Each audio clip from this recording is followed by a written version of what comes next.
Bonjour à tous, bonjour à tous les Wissiders. Merci beaucoup d'être présents pour ce live de ce soir. Aujourd'hui, Hélène et Jean-Damien de la société Axorus viennent répondre à vos questions et présenter la société. Donc merci aussi Jean-Damien et Hélène de prendre le temps pour présenter le projet. Juste en aparté, avant de commencer la présentation à proprement parler, n'hésitez pas à poser vos questions ce soir. Ce live, c'est aussi l'occasion de pouvoir échanger en direct avec les dirigeants de la société. Simplement, on les prendra et on y répondra en fin de présentation. Comme ça, Hélène et Jean-Damien pourront présenter tout le pitch d'un coup et on répondra aux questions en fin de présentation.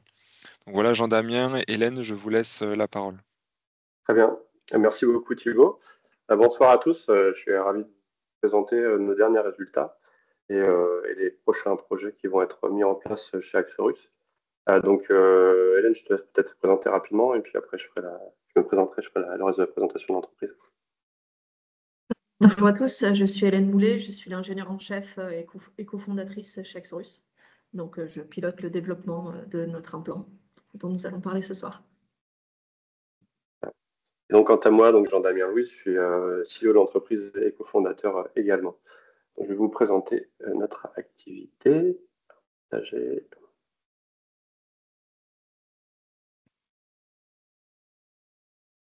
que vous voyez l'écran? C'est bon, oui. Très Très bien. bien. Donc chez Axorus, donc on développe une rétine artificielle haute acuité qui vise à restituer une partie de vision pour les patients atteints de cécité, en particulier la DMLA sèche et la rétinite pigmentaire. Ce sont des maladies de la rétine relativement fréquentes. Donc notre dispositif est composé de deux parties. Donc on a d'une part une membrane qui est implantée sous la rétine du patient et une paire de lunettes avec un projecteur laser qui vient activer la membrane. Alors j'ai ici une membrane en vrai à vous montrer. Donc hop, je ne sais pas si vous la voyez à l'écran. Donc c'est la partie noire en fait qu'on voit ici. Donc c'est un morceau de polymère qui est noir, donc qui est souple, qui est noir, et qui va venir absorber l'énergie du laser et générer ce qu'on appelle un effet photoacoustique. Le principe, c'est quand la lumière frappe la membrane, celle-ci se met à vibrer et à générer des ultrasons. Et ce sont ces ultrasons qui sont capables d'activer les cellules de la rétine qui sont encore là, même dans le cas des pathologies que nous visons. Quant aux lunettes, bon, c'est qu'une maquette hein, pour l'instant. C'est un projecteur qui pourrait ressembler à quelque chose comme ça, donc avec une monture traditionnelle. On pourrait avoir donc un premier oculaire qui serait monté sur un des yeux et avoir une fibre laser qui viendrait alimenter l'ensemble du système. Ça reste une maquette pour l'instant, c'est pas le produit définitif. Par contre, la membrane, elle, c'est bien la vraie. Donc voilà pour cette partie. Les maladies qu'on vise, donc il y a la DMLA sèche et la rétinite pigmentaire. Donc là, on a mis une simulation de DMLA, donc c'est la vision centrale en fait qui va dégénérer en premier et s'éloigner progressivement du bord. Donc les patients vont perdre progressivement leur capacité à lire ou à reconnaître des visages. Dans le cas de la rétinite pigmentaire, c'est l'inverse, en fait, c'est plutôt la vision périphérique qui dégénère en premier. Et donc, c'est des patients qui vont perdre la vision périphérique qui sert en particulier pour les mouvements. Et en fin de maladie, on va avoir la vision centrale qui va disparaître. Et donc, on va arriver sur des cécités totales chez les patients. Donc, l'ADMA est extrêmement fréquente. On est sur une personne sur 10 au-delà de 60 ans. La rétinite pigmentaire, c'est un peu plus rare. On est sur une naissance sur 2000 à peu près. Mais c'est des maladies qui impactent beaucoup les patients, en particulier la deuxième, puisqu'on va toucher des patients plus jeunes que dans le cadre de la DMLA. Donc, même si elle est moins fréquente, elle a un impact social et humain qui est quand même aussi important. Voilà. Donc les deux maladies qu'on vise, DMLA sèche et rétinite pigmentaire, les tentatives qu'il y a eu jusqu'à aujourd'hui, les différentes approches, donc c'est principalement de la stimulation électrique, donc aussi bien sur la rétine que dans le cerveau. On a aussi un peu de thérapie génique et de certains médicaments qui pourraient ralentir ces maladies. Mais aujourd'hui, l'état de l'art, on est vraiment sur la stimulation électrique de la rétine, qui est ce qui se fait de mieux avant nous. Donc le principe dans ce cas de société concurrente, c'est de stimuler électriquement les neurones de la rétine pour venir les activer. La complexité, c'est que la stimulation électrique, c'est très très difficile de contraindre un courant dans une zone limitée, et donc d'avoir une résolution accrue. En plus, on est sur des implants qui sont, dans leur cas, qui sont rigides, et donc, comme l'œil a une forme sphérique, il est très difficile de conformer en fait la forme de l'implant avec la forme de l'œil. Donc, très difficile de venir couvrir une partie importante de la rétine. Et plus l'implant est petit, plus le champ de vision va être limité. Donc, il y a l'aspect acuité, mais aussi l'aspect champ de vision qui peuvent être contraignants. Donc là, on a fait des simulations pour donner un peu une idée de quoi ça ressemble. Donc aujourd'hui, sur les implants rétiniens électriques concurrents, on est en dessous d'un vingtième d'acuité visuelle et on est sur des champs de vision qui sont de l'ordre de 7 degrés. Donc, si on se compare par rapport aux solutions concurrentes, donc l'état de l'art aujourd'hui, c'est Pixium, hein, société aussi française qui a été rachetée par Science Corp au début de l'année, et donc qui développe un implant rétinien électrique. Donc on est autour d'un vingtième d'acuité visuelle avec un champ de vision limité. On a aussi des implants beaucoup plus grands avec une acuité du même ordre, mais là qui sont académiques, qui ont été développés par le PFL, donc en Suisse. Et donc avec notre solution, l'objectif c'est de jouer sur les deux tableaux, aussi bien sur l'acuité visuelle, être au-delà de 4 dixièmes, et au niveau de la vision, d'être au-delà de 20 degrés. Donc, ce qui nous permet d'avoir une acuité importante, c'est le fait qu'on utilise la simulation par ultrason. On a montré qu'on arrivait à activer individuellement des cellules de la rétine, et donc potentiellement une acuité très élevée. On a aussi un implant, comme je vous ai montré, qui est souple, et comme il est souple, on peut couvrir une zone plus importante de la rétine, et donc potentiellement avoir un champ de vision plus large pour le patient. On a aussi des avantages secondaires chirurgicaux, notamment le fait aussi que le dispositif puisse s'adapter à la maladie, puisque c'est des maladies dont l'atrophie n'est pas toujours parfaitement circulaire. Donc, avoir un implant qui vient se conformer à la maladie permet aussi de garder le reste de la rétine qui fonctionne toujours. Donc, ça, c'est aussi un avantage secondaire. Autre caractéristique de la technologie, on n'utilise pas de thérapie génique. Donc on implante la membrane, mais il n'y a pas de traitement génétique derrière. On a une technologie qui peut être améliorée de l'extérieur, c'est-à-dire qu'on peut imaginer d'avoir une première version des lunettes qui projette au patient une image, pour prendre des termes plus, on va dire, grand public, une image en HD. Et demain, on fait une nouvelle version des lunettes avec une version 4K, par exemple. Et sans modifier la membrane, on peut améliorer le dispositif en changeant uniquement les lunettes, puisque la membrane, il faut voir ça un peu comme un écran. Donc, c'est ce qui fait la qualité de l'image, c'est aussi la qualité du projecteur. Enfin, là, c'est vraiment très technique. On a un système qui est résilient à la cicatrisation, qui est un peu la bête noire des implants électriques, puisqu'en fait, quand vous avez un implant... Ça a coupé, Jean-Damien. Reprends Ouais. à partir de résilient la cicatrisation, s'il te plaît. Pardon.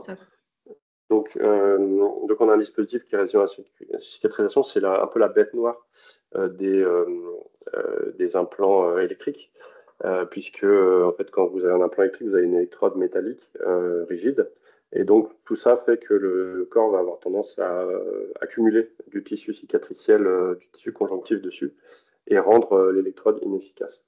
Dans notre cas, comme notre implant est souple, il y a a priori moins de risque de tissu conjonctif. Et même si on avait, la stimulation par ultrason est plus résiliente à ce type de tissu. Aujourd'hui, l'équipe, nous sommes 5 au sein d'Axorus, avec des profils issus de l'ingénierie, j'ai aussi fait une école de commerce, des domaines physiques complémentaires, donc aussi bien en biophysique, en photoacoustique, qui est notre cœur de métier. Et on a donc la personne d'Hélène et Yuming, qui elle est basée à Boston. On a aussi Anna et Julien, donc, qui sont ingénieurs matériaux, donc qui travaillent sur la fabrication de l'implant lui-même. Et on va recruter un neurobiologiste avec une expérience en affaires réglementaires pour les prochaines étapes de la vie de l'entreprise. On s'appuie aussi énormément sur des partenaires extérieurs. Comme vous pouvez l'imaginer, c'est des sujets très transverses. Donc, il faut pouvoir avoir des compétences transverses aussi. Donc, on travaille avec l'équipe de de Serge Picot, qui est directeur de l'Institut de la Vision. On travaille aussi évidemment avec le professeur Chen et le professeur Yang, qui sont les inventeurs de la technologie photoacoustique qu'on utilise. Ils sont aussi actionnaires de l'entreprise, il faut le savoir. Et côté praticien et patient, donc on travaille avec Vassili Smirnov, qui est chef de service de neuro-ophtalmo du CHU de Lille, qui nous permet d'avoir dès à présent, même si on est encore en phase préclinique, un regard sur l'implantation du dispositif, l'intérêt que ça peut avoir pour les patients. Et voilà, donc lui, il travaille vraiment sur l'aspect diagnostique et autres. Et enfin, Shelley Fry de Harvard Medical School, qui a été le premier à tester les solutions photoacoustiques sur des rétines, suite à nos suggestions de l'époque. Voilà. Donc les partenaires, j'en ai parlé, donc on est entre la France et Boston globalement pour le projet. Nos résultats, donc voilà, là, c'était les promesses, maintenant on montre ce qu'on a déjà réalisé. C'est important aussi de savoir. Donc, on a montré que notre solution fonctionnait ex vivo, donc c'est-à-dire sur des rétines seules, sur 5 modèles animaux différents, donc des souris voyantes aveugles, des rats voyants aveugles et des modèles de porc. On a montré une activation unicellulaire sur ces modèles ex vivo et l'activation des cellules bipolaires, donc qui sont les cellules intermédiaires de la rétine. Ensuite, une fois qu'on a montré que ça marchait sur des rétines, on a montré que ça fonctionnait sur un animal entier. Intéressant. Donc là, le principe, c'est qu'on a implanté des rats et on a enregistré l'activité cérébrale de l'animal quand on stimulait, quand on envoyait le laser sur l'implant qui était dans l'œil de l'animal. Donc là, on voit l'implant qui est sur le fond de l'œil. On a le nerf optique pour référence.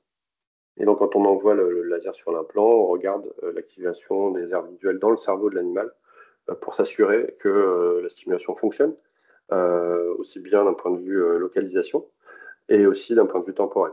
En gros, toutes les 15 secondes, on envoie un train d'impulsion et on regarde que dans le cerveau, on a bien une séquence qui s'allume dans le cerveau toutes les 15 secondes.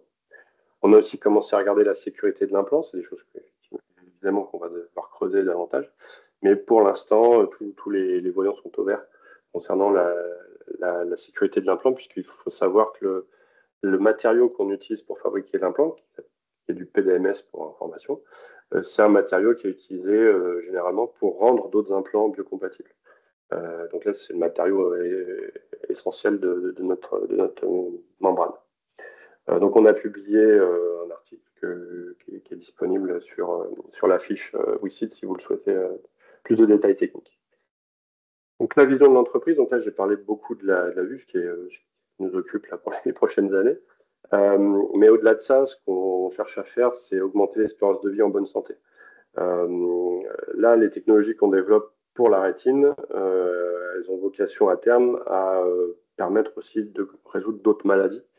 Il faut savoir que déjà aujourd'hui en Europe, donc les coûts de maladies du système nerveux sont déjà supérieurs aux coûts de santé des maladies cardiovasculaires, du diabète et du cancer réunis. Donc en gros, il y a une énorme attente des patients sur ces sujets-là. Et aujourd'hui, le système nerveux, c'est quelque chose qu'on ne sait pas bien traiter. Donc d'avoir des solutions qui nous permettent de stimuler finement le système nerveux pourrait nous permettre d'envisager de certaines solutions à des pathologies connexes et au-delà de la rétine. Donc aujourd'hui, si on revient sur le sujet de la rétine, donc le business model, il est basé sur le fait que les coûts de santé liés à un patient aveugle, donc type rétinite pigmentaire ou DMLA sèche, comme je l'évoquais, a été estimé par plusieurs agences, donc c'est un peu corroboré en France, mais c'est surtout les CMS aux États-Unis, autour d'un demi-million de dollars de coûts de santé. Et donc, ça nous permet d'avoir un prix sur ces solutions-là qui soit autour de 120 000 euros. Donc, c'est un prix qui est, on va dire, qui est convenu dans la profession, qui a été estimé sur des études cliniques de thérapie concurrente. Sachant qu'aujourd'hui, le coût actuel des composants qu'on utilise en labo, on est autour de 15 000 euros pour pouvoir faire fonctionner, sachant que 99% de ce prix, ce sont les lunettes. La membrane elle-même, en tout cas la version labo, ne coûte pas une fortune à fabriquer.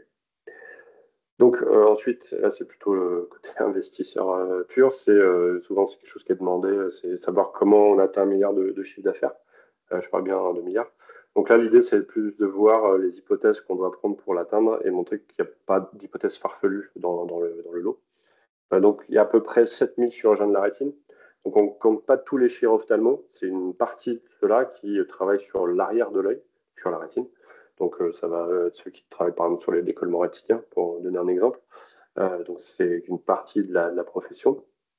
Si on en forme à peu près 400 d'entre eux, on peut estimer qu'ils peuvent opérer une vingtaine de patients par an. Ce qui fait que globalement, prix unitaire qu'on envisage, on pourrait atteindre ces chiffres-là. Sachant que là, les chirurgiens que j'identifie, c'est l'hémisphère occidental, comme on dit. Donc c'est Amérique du Nord, Europe, globalement. Et on pourrait aller en chercher davantage au-delà. Donc justement, en parlant du au-delà, euh, en particulier dans le cas de la DMLA, c'est une maladie qui est, comme son nom l'indique, liée à l'âge. Et donc, avec le vieillissement de la population, on va avoir une patientèle qui va fatalement augmenter. Et donc, c'est pour ça que voilà, les marchés qu'on vise, c'est les marchés avec une espérance de vie élevée. Donc, on a les classiques Europe, voilà, Japon, Corée du Sud, très, très impactés, et Chine également, enfin, avec un double effet, donc taille de population plus vieillissement d'une grande population qui fait que ce sera un marché important pour les solutions d'implants rétiniens. Donc, concernant la feuille de route, donc là, une fois que la levée est faite, on a quelques investissements à faire qui vont nous permettre, on l'espère, d'avoir assez rapidement des nouveaux résultats à court terme, en particulier sur l'acuité, cette fois mesurée in vivo, donc mesurer précisément jusqu'où peut aller l'implant en termes d'acuité visuelle. Donc la cible, c'est d'être voilà, entre 1/10 et 4/10, qui permettrait de commencer à rendre la qualité de vue aux patients sans forcément être la version définitive. Ensuite, le sujet important, c'est la sécurité de l'implant de façon chronique, puisque c'est un préambule à l'implantation chez le premier patient. Et puis avoir un prototype des lunettes qui soit disponible à ce moment-là pour pouvoir être utilisé pendant l'étude clinique. Et l'idée, c'est d'avoir une approbation FDA et européenne donc, auprès du régulateur pour pouvoir démarrer l'étude clinique le plus rapidement possible. Et qu'en fait, à ce moment-là, qu'on ait tous les éléments pour pouvoir démarrer, pouvoir lever des fonds en parallèle pour pouvoir démarrer cette étude clinique chez le patient. Donc là, ce sont les étapes réglementaires incontournables.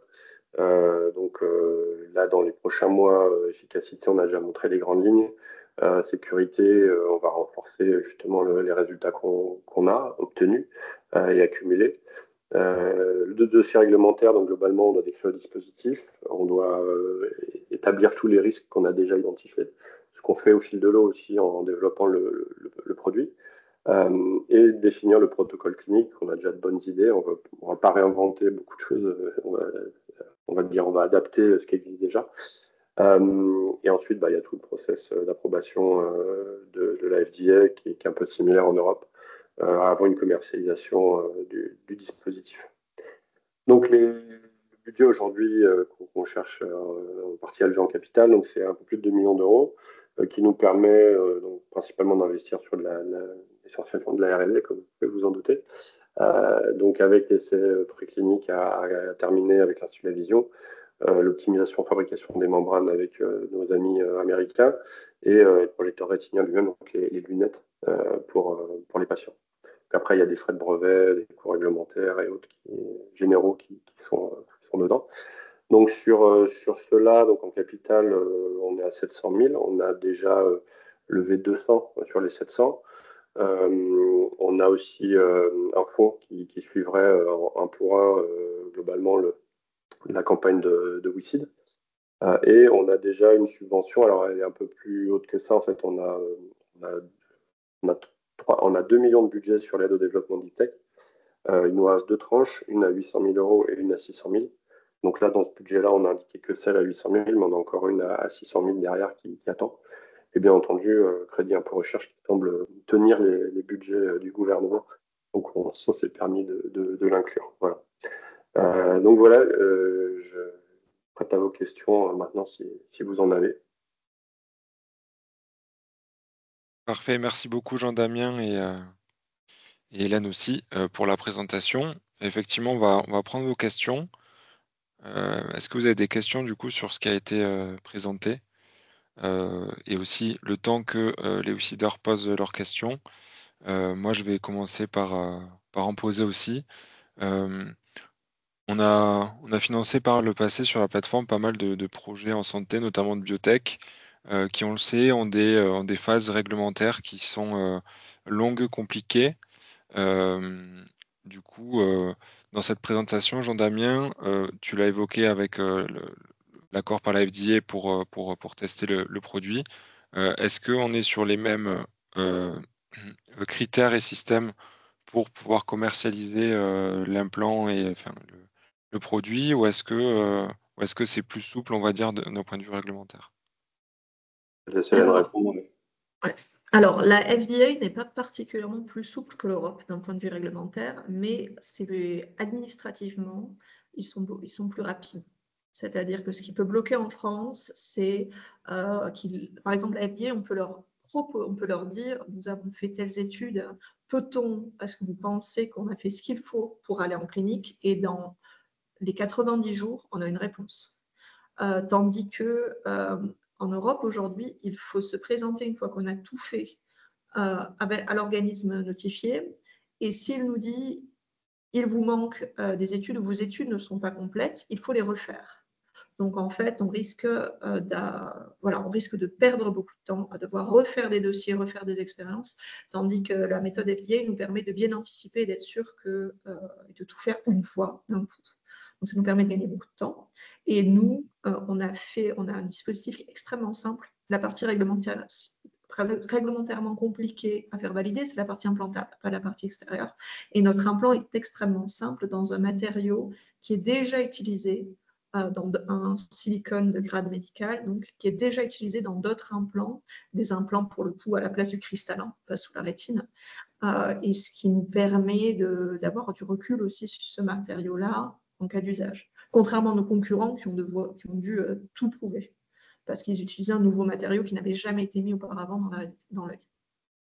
Super, merci beaucoup. C'est très clair sur ce point-là. Euh, Aussi, j'avais une autre question. Enfin, je me mets aussi à la place des visiteurs parce que je sais que c'est une question qui revient souvent. Même si là, on en est aux premières étapes du développement. Est-ce que vous avez, enfin, quelle sortie, on va dire, à terme, à long terme, vous avez envisagé pour la société? Enfin, voilà, quelle vision vous avez par rapport à ça?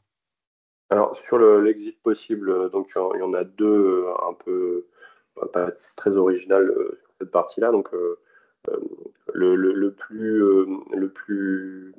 Ce qu'on fait nos concurrents, c'est un IPO. Donc là, l'IPO, l'introduction en bourse, donc ça peut être une sortie possible. Et sur un exit plutôt industriel, donc là où c'est une entreprise, un groupe qui rachèterait Axorus, il y a pas mal de sociétés en medtech dans le domaine de l'ophtalmo. En particulier, il y a la société Alcon Seed Fund, avec qui on est déjà en discussion préliminaire hein, pour l'instant, mais qui pourrait être un exemple d'exit. Ce ne sera pas forcément eux, mais ça pourrait y ressembler. Donc c'est une société qui fait des dispositifs médicaux dans l'ophtalmo plutôt aujourd'hui sur la chirurgie, du diagnostic, donc qui pourrait permettre de compléter un petit peu. Et après, là, un peu plus original, il y a une industrie de la neurotech qui est en train d'émerger, donc avec des grands noms, Neuralink et autres pour pas les citer. Et donc là, ça pourrait être aussi dire, bah, on rachète la techno qui est utilisée chez nous pour la rétine, pour aussi envisager de l'appliquer dans d'autres domaines de la stimulation du système nerveux. Donc ça, c'est aussi un exit possible qui serait intéressant aussi pour nous d'un point de vue vision d'entreprise, puisque ça correspond vraiment à ce qu'on veut faire. Et c'est le cas de Pixium qui a été racheté par Science. Science, au-delà de la rétine, leur but, c'est aussi de mettre à disposition des outils pour le système nerveux, un peu comme nous. Voilà. Ok, super, super clair et intéressant. On a une question d'un Wisider, donc je vais la dire à l'oral, comme ça ceux qui visionnent le replay peuvent aussi en profiter, qui est sur le point réglementaire qu'on a traité juste avant. Est-ce que vous pouvez nous en dire plus sur la future recrue que vous avez prévue justement sur cette partie-là et à Mm. quelle échéance elle devrait rejoindre l'équipe? L'offre de poste est prévue lorsque la campagne est conclue et que l'argent est sur le compte. Donc, on va dire janvier, vu les délais administratifs. Donc, vraiment le plus tôt possible. L'idée, c'est vraiment là, dans le mois qui vient. Oui, sur le réglementaire, voilà, ça ne sera pas du luxe. Et aussi, je ne pourrais pas donner de nom, mais voilà, on a déjà un profil en tête. Voilà, au milieu de la neuro-ophtalmo, voilà, en France, c'est assez petit. Donc voilà. Ouais, super, mais c'est vrai que c'est important de préciser aussi, parce qu'on a bien compris le budget global pour arriver en fait à, à développer le produit jusqu'à pouvoir le mettre en circulation, grosso modo. Mais c'est vrai que c'est bien aussi de rappeler le contexte de la levée, à quoi ça va servir dans l'immédiat et pourquoi c'est important pour la continuité, on va dire, du développement du produit, quoi. Une autre question du coup, de la même personne, sur l'exit cette fois. En parlant du deal Pixium, est-ce que vous avez eu des informations, enfin, voilà, des informations au sujet de ce deal-là, peut-être sur, Alors, ce qu'on sait, c'est ils vont réinjecter 60 millions d'euros pour terminer l'étude clinique avec Pythium. Donc, je pense que ouais, ça permettra justement d'arriver à terminer la clinique sur ce sujet-là. Euh, et, euh, et en fait, on a rencontré Max Odak, donc, qui est le fondateur de Sense, qui est aussi cofondateur de Neuralink, qui a créé l'entreprise avec Musk il y a quelques années. Donc, je l'ai rencontré personnellement il y a un mois maintenant. Donc voilà, c'est des sujets, comme je disais, c'est un petit milieu et comme il n'y a pas vraiment encore d'entreprise sur le marché, voilà, on chasse en meute, j'ai envie de dire. Donc voilà, tout le monde se connaît et voilà, c'est un peu l'idée. Mais en fait, voilà, c'est les seuls détails qu'on a sur ce qui s'est passé. Voilà. OK, super intéressant. Je pense que ça répond bien à la question. On a une autre question, qui nous demande, l'implant peut-il présenter un risque d'aggravation de la maladie, DMLA ou pour la rétine, pigmentaire? Hem, En cas de dysfonctionnement de la solution, l'implant peut-il être retiré sans impact négatif sur la vue? Alors, c'est une question importante. Pour moi, il faut distinguer les deux maladies. C'est-à-dire, pour la rétinite pigmentaire, il s'agira de patients qui n'auront plus de perception lumineuse, c'est-à-dire des patients qui auraient perdu la vision centrale. Donc, on ne peut pas avoir un impact sur leur vision parce qu'ils n'ont plus. Ils n'ont plus de vision. Un impact négatif sur leur vision parce qu'ils n'ont plus de vision. Un dysfonctionnement hors dysfonctionnement chirurgical lié à l'opération, l'implant en silicone lui-même étant passif, si on éteint, s'il n'y a plus de stimulation, il n'y aura a priori aucun dégât. En cas de problème, réglementairement, nous devons montrer que nous pouvons retirer l'implant. Pour la DMLA, la question se pose un peu plus parce qu'effectivement, les patients maintiennent une vision périphérique. Si la vision périphérique n'est pas atteinte lors de la chirurgie, ce qui, avec un implant souple, normalement, les patients devraient garder leur vision périphérique. Il n'y a pas de raison qu'il y ait une dégradation dans le temps de cette vision périphérique une fois que l'implant a été posé. Je pense que, donc le dernier point, c'est que la vision périphérique peut être impactée non pas à cause de l'implant, mais parce que les lunettes si les lunettes, un peu comme un masque de ski, les empêchent d'utiliser leur vision périphérique, il y aura un impact sur la vie quotidienne. Mais justement, nous appliquons à faire des lunettes qui ressemblent à des lunettes normales, et les lunettes pourront être changées. Ça ne requiert pas une réopération du patient. Donc cette partie-là sera perfectible. Juste peut-être préciser pour les patients avec des rétinites pigmentaires, c'est que là, dans un premier temps, on vise des formes où le patient a perdu complètement la vue. La question se posera, donc dans ce cas-là, effectivement, les effets indésirables sont plus pondérés, on va dire. Si demain on se rend compte que ça fonctionne et qu'on commence à aller implanter sur des patients dans des formes un peu plus précoces de la maladie, là, en fait, on aura les mêmes problématiques que pour les patients avec des DMLA. La question, c'est de pouvoir garder la vue résiduelle qu'il peut y avoir sur la rétine après implantation. Voilà. Super, effectivement. Donc la personne précisait qu'elle parlait d'un patient qui serait atteinte de cette maladie, mais qui garderait encore un peu de vision. Auquel cas. Et effectivement, on peut placer l'implant à côté de la zone encore saine sans compromettre la zone saine. Pour la DMLA, le problème, c'est que lors de l'opération, on peut toucher des cellules qui sont impliquées dans la vision périphérique, mais on ne risque pas de toucher les cellules centrales qui sont impliquées dans la vision centrale des patients de RP à qui il reste quelques degrés de champ de vision. Super, très clair, merci beaucoup. Il y a encore des voilà, d'hommes qui nous remercient qui vous remercient pour les précisions. Je crois qu'on a fait le tour des questions des WeSeeders. N'hésitez pas si vous en avez encore.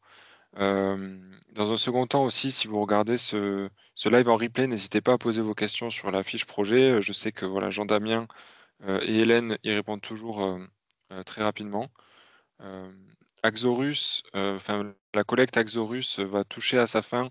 Donc là, on est aujourd'hui le 7 novembre, heure du live, va toucher à sa fin dans 10 jours, donc le 17 novembre.